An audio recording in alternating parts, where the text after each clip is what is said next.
અકસ્માતના સમાચાર પ્રાપ્ત થઈ રહ્યા છે। 8 લોકોના મોત, 15 જેટલા મુસાફરો ઇજાગ્રસ્ત। બારડોલીમાં અકસ્માતની ઘટના બની છે। 2 બસ અને એક ટ્રેક્ટર વચ્ચે અકસ્માત સર્જાયો છે।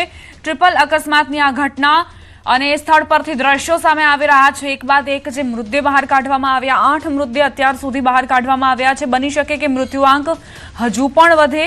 બારડોલીના ઉવા ગામ નજીક આ ટ્રિપલ અકસ્માતની ઘટના બની છે। એક બેદરકારીના કારણે આ ટ્રિપલ અકસ્માતની ઘટનામાં 8 લોકો જીવતા ભૂંજાયા।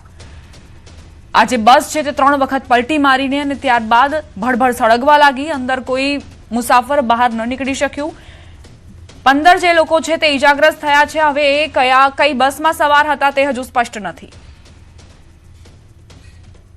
ये बस आड़ी आ गई, वो बस साइड लेने गया तो उन्हें पलटी खा गई।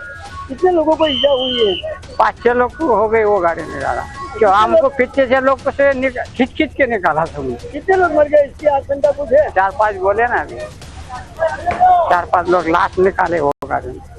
ये इसका डरा और हमको सब खींच के निकाला वो गाड़ी में से। તો ત્યાં હાજર વ્યક્તિ સાથે જ્યારે અમારા સંવાદદાતાએ પ્રશ્નો કર્યા ત્યારે સ્થિતિ જે છે તે નિયંત્રણ બહાર છે। કેમ કે જે આ મુસાફરો અંદર સવાર હતા તેમને નહોતી ખબર કે તેઓ જીવતા ભૂંજાઈ જશે। તેમની સાથે જે મુસાફરો સવાર હતા એ લોકો હોસ્પિટલમાં સારવાર લઈ રહ્યા છે। તેમને એવો વિચાર ક્યારેય ન આવ્યો હવે કે આ રીતે આ જે મુસાફરી છે તે આખરી મુસાફરી બની જશે અથવા તો તેમની બાજુની સીટ પર બેસેલા જે મુસાફરો હશે તેમની આખરી મુસાફરી બની જશે। બારડોલીના ઉવા ગામ નજીક આ ઘટના બની છે। ત્યાં જે હાજર વ્યક્તિ છે ચશ્મદીદ છે તેની સાથે વાતચીત કરવાનો પ્રયત્ન કર્યો। તેમણે કહ્યું કે 5 થી 6 જે મૃતદેહો છે અત્યારે બહાર કાઢવામાં આવ્યા છે। જો કે અત્યારનો આંકડો 8 છે।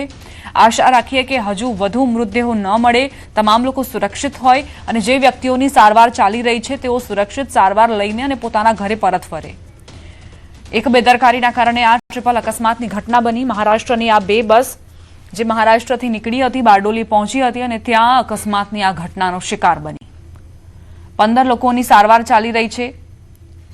તેમને પ્રાથમિક ધોરણે હોસ્પિટલ સુધી પહોંચાડવાની અને જરૂરી સારવાર આપવાની પ્રાથમિકતા।